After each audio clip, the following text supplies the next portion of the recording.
Goeienaand.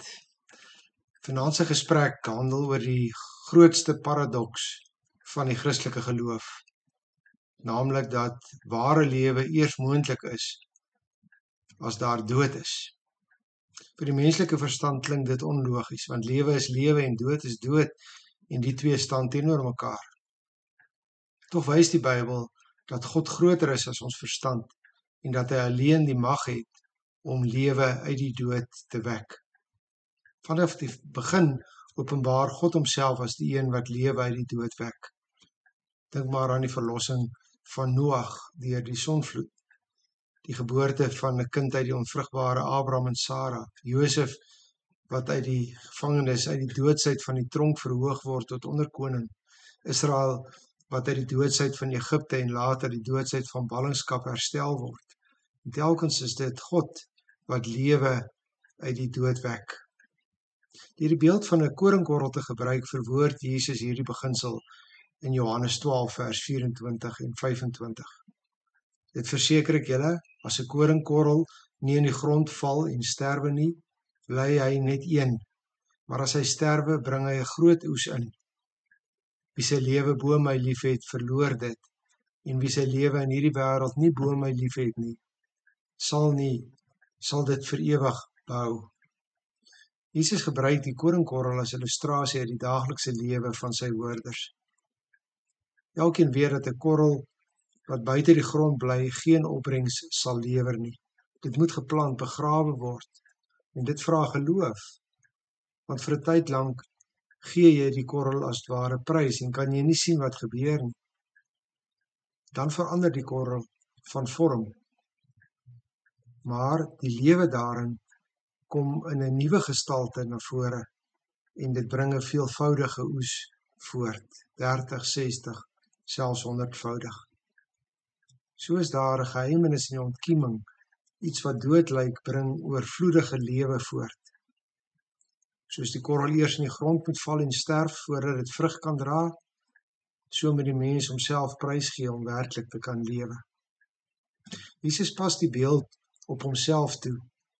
Hy weet dat sy uur van die kruisiging naby is.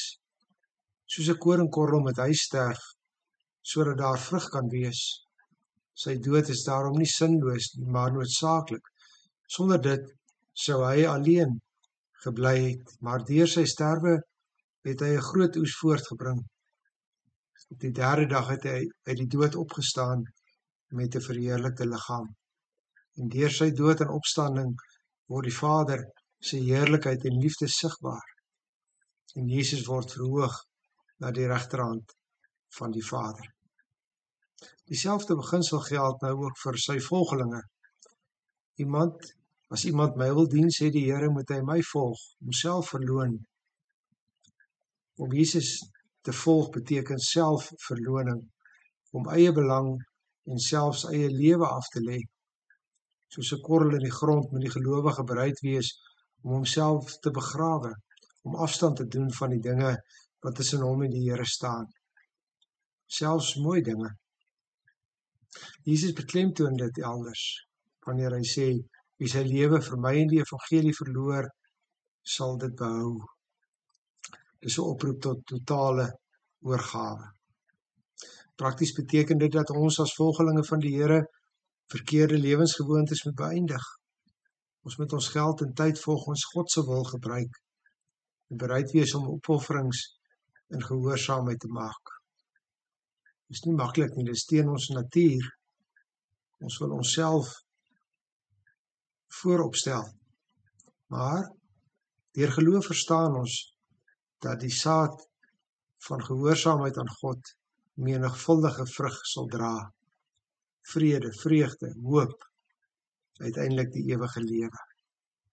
Paulus gebruik dieselfde beeld van 'n koringkorrel in 1 Korintiërs 15 om iets te verduidelik van die opstanding van ons verheerlikte liggame met die wederkoms van Jesus. Ons liggame sal ook verander, soos 'n koringkorrel en 'n koringplant wat daaruit groei en wese dieselfde is en tog ook heeltemal verskillend. So sal dit met ons liggame wees. Hierdie liggaam sal opstaan in verheerlikte vorm. Sodra die sterwe van Jesus die belofte van ewige lewe en heerlikheid wat kom. Ten slotte, die geheim van die koringkorrel bly egter die wonder van lewe uit die dood, die wonder wat God alleen kan doen. Net hy kan lewe bring.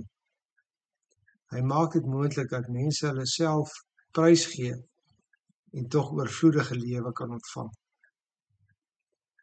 Want in God se koninkryk geld hierdie beginsel. Om te lewe moet jy eers sterwe. Goeienaand.